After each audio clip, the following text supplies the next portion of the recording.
Hi, welcome to my channel Venky vlogs. Central bank of India తరపు నుంచి 4500 పోస్టులతో apprenticeship notification అయితే release చేశారు. ఇది అప్రెంటిస్షిప్ మాత్రమే, అంటే బ్యాంకింగ్ సెక్టార్లోకి వెళ్ళాలనుకున్న వాళ్ళకి ట్రైనింగ్ ఇచ్చే కోర్స్ లాంటిదన్నమాట. ఇది 1 year డ్యూరేషన్తో కోర్స్ అనేది రిలీజ్ చేశారు. అప్రెంటిస్షిప్ అనమాట. అప్రెంటిస్షిప్ అంటే మనం ఫీజు కట్టాల్సిన పని లేదు, వాళ్ళే స్టైపెండ్ ఇస్తారు. నెలకి 15,000 రూపాయలు స్టైఫండ్ అనేది ఇస్తారనమాట అప్రెంటిస్షిప్కి మీరు సెలెక్ట్ అయితే.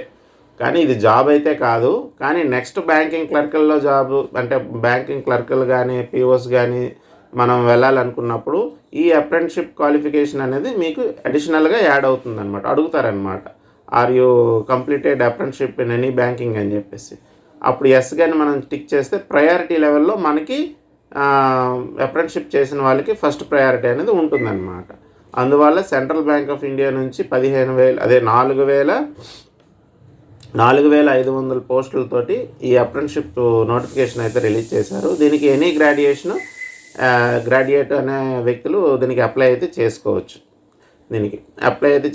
దీనికి లాస్ట్ డేట్ వచ్చేసి జూన్ 23 వరకు అందుబాటులో ఉంటుంది వెబ్సైటు. ఇందులో అయితే మనం అప్లై అయితే చేసుకోవాలి. దీనికి నెలకు 15,000 స్టైపెండ్ ఇస్తారు. డ్యూరేషన్ వచ్చేసి 1 year. 1 year కంప్లీట్ అయిపోయిన తర్వాత మీకు అప్రెంటిస్షిప్ సర్టిఫికేట్ అనేది ఇస్తారనమాట. ఇది జాబ్ కాదు, ఇది ముందుగా చూసుకోండి. ఇది జస్ట్ ఫర్, అంటే ఇది చేసిన తర్వాత మీకు అవకాశం ఉంటే వాళ్ళే జాబ్ అయితే ఇచ్చే అవకాశాలు ఉంటే ఇస్తారు, లేదంటే లేదు. వాళ్ళు నోటిఫికేషన్లో అయితే క్లియర్గా మెన్షన్ చేశారు, this is not a job, this is a apprenticeship course అని చెప్పేసి. దీనికి ఏజ్ వచ్చేసి 20 నుంచి 25 సంవత్సరాల వాళ్ళు మాత్రమే ఎలిజిబుల్, ప్లస్ రిజర్వేషన్స్ అనేవి అప్లికేబుల్ అవుతాయి ఓబీసీ, ఎస్సీ, ఎస్టీ వాళ్ళకి. దీనికి అప్లై అయితే చేసుకోవాలి. అప్లై చేసుకున్నప్పుడు ఫస్ట్ నాట్స్ పోర్టల్లో అప్లై చేసుకోవాలి. NATS అనే పోర్టల్, నాట్స్ అనమాట. నాట్స్ పోర్టల్లో ఫస్ట్ రిజిస్ట్రేషన్ అయ్యి ఆ రిజిస్ట్రేషన్ లింక్ ద్వారా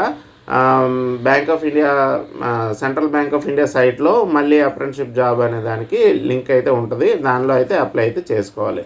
దీనికి ఫీజు వచ్చేసి జనరల్ ఓబీసీ వాళ్ళకి 800, PHC వాళ్ళకి 400, SC, ST, EWS ఉమెన్కి 600 రూపాయలుగా నిర్ణయించడం జరిగింది. సెంట్రల్ బ్యాంక్ ఆఫ్ ఇండియా నుంచి నోటిఫికేషన్ అనమాట.